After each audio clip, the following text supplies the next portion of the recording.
السلام علیکم، you are watching Tayyaba Umair YouTube channel. معروف ٹی وی میزبان طارق عزیز انتقال کر گئے ہیں۔ دیکھتی آنکھوں اور سنتے کانوں کو طارق عزیز کا سلام جیسے ڈائیلاگ سے شہرت پانے والے پاکستان کے معروف ٹی وی میزبان، اداکار اور سیاستدان طارق عزیز 84 برس کی عمر میں انتقال کر گئے۔ طارق عزیز کا انتقال حرکت قلب بند ہونے سے ہوا۔ وہ 1936 میں بھارت کے شہر جالندھر میں پیدا ہوئے تھے۔ ان کے والد میاں عبدالعزیز 1947 میں پاکستان ہجرت کر آئے تھے۔ طارق عزیز نے ابتدائی تعلیم ساہیوال سے حاصل کی تھی، جس کے بعد انہوں نے ریڈیو پاکستان لاہور سے اپنے پیشہ ورانہ کیریئر کا آغاز کیا تھا۔ وہ ایک شاعر اور اداکار بھی تھے۔ انہوں نے کئی ریڈیو اور ٹی وی پروگرامز کیے اور فلموں میں بھی اداکاری کی۔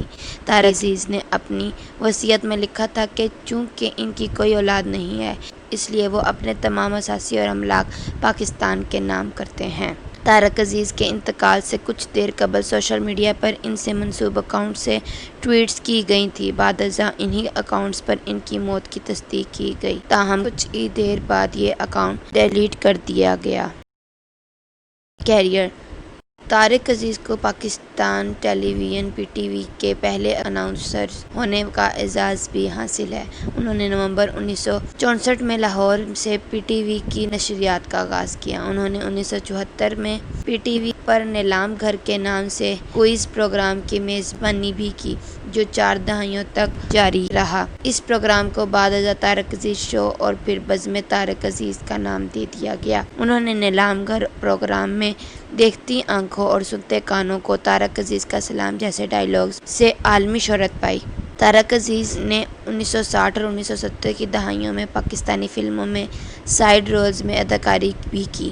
1969 میں ریلیز ہونے والی ان کی فلم سالگرہ نے بہت کامیابی پائی اور اس برس 2 نگار ایوارڈز بھی حاصل کیے۔ ان کی سب سے پہلی فلم انسانیت، جو 1963 میں ریلیز ہوئی تھی، جس میں انہوں نے اداکار وحید مراد اور اداکار زیبا بختیار کے ساتھ کام کیا تھا۔ ان کی دیگر مشہور فلموں میں سالگرہ، قسم اس وقت کی، کٹاری، چراغ کہاں، روشنی کہاں، ہار گیا انسان قابل ذکر ہیں۔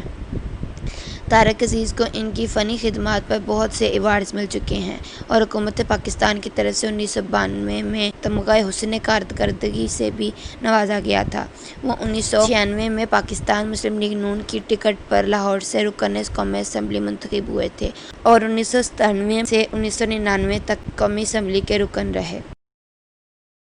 گیم شو میں شرکت: طارق عزیز نے 2016 سے گیم شو انعام گھر میں پہلی مرتبہ بطور مہمان شرکت کی تھی۔ انہوں نے گیم شو کے شرکاء کی کسی مدد کے بغیر تمام سوالات کے جواب دیے تھے۔ بعد ازاں انہوں نے گیم شو میں جیتے گئے تمام انعامات ایک فلاحی تنظیم کو عطیہ کر دیے تھے۔ اظہار تعزیت: وزیر اعظم عمران خان نے طارق عزیز کے انتقال پر دکھ کا اظہار کیا اور کہا، اپنے وقت کے ایک نامور شخصیت تھے اور ہمارے ٹی وی شوز کے بانی تھے۔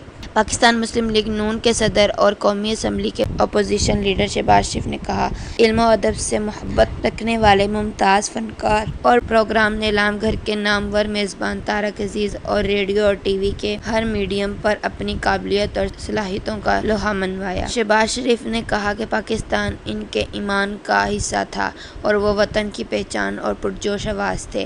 اللہ تعالیٰ انہیں اپنے جوار رحمت میں اعلیٰ مقام عطا فرمائے۔ معروف اداکار جاوید شیخ نے ان کے بلند درجات کے لیے دعا کی ہے۔ بہروز سبزواری نے بھی ان کے بلند درجات اور مغفرت کی دعا کی اور کہا کہ ایک سفر کے دوران وہ میرے ہمراہ تھے جب انہوں نے بہت سے آیات ترجمے کے ساتھ بتائیں۔ معروف ادیب مستنصر حسین تارڑ نے کہا کہ طارق عزیز ٹیلی ویژن پر داستان کی حیثیت رکھتے تھے۔ وہ شاعری بھی بہت عمدہ کیا کرتے تھے۔ انہوں نے کہا کہ ان کی سب سے بڑی خوبی پاکستان سے محبت کرنا ہے۔ وہ دوسروں کی طرح نعرے نہیں لگاتے تھے، بلکہ وطن کی محبت ان کے اندر سے کونپل کی طرح پھوٹتی تھی۔ مستنصر حسین تارڑ کا مزید کہنا تھا کہ طارق عزیز خوش کلام، خوش گفتار اور بے بہا خوبیوں کے مالک تھے۔ ان کا مزید کہنا تھا کہ میں طارق عزیز کی شرافت اور حب الوطنی کا قائل تھا اور ان میں میڈیا والے فریب نہیں پائے جاتے تھے، وہ معصوم شخصیت تھے۔ تو گائز، اگر آپ کو میری یہ ویڈیو پسند آئی ہے تو میری ویڈیوز کو لائک، شیئر اور میرے چینل کو سبسکرائب ضرور کریں۔ تھینک یو سو مچ۔ اللہ حافظ۔